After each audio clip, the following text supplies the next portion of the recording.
দুনিয়াটা বড় স্বার্থপর ভাই।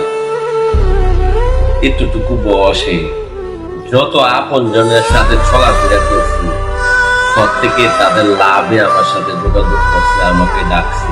আর ভাইয়ের বন্ধু কথা বলছেন, তারা তো আপনার খোঁজ নিবে, আপনাকে ডাকবে তাদের স্বার্থ পূরণ করার জন্য। এই দুনিয়াতে যদি কেউ আপনাকে ভালোবাসা থাকে, একমাত্র আপনার মা বাবাই ভালোবাসে, বিনা স্বার্থে বিনা লাভে। আর কেউ আপনাকে ভালোবাসবে, যতজনে ভালোবাসবে তার স্বার্থের চিন্তা করে, তার লাভের চিন্তা করে, বিনা লাভে কেউ আপনাকে ভালোবাসবে। হে আল্লাহ, তুমি ভালো রেখো আমার মা বাপকে ও পারে। যাদের মা বাবা আছে তাদেরকে হেদায়েত দান করো খোদা।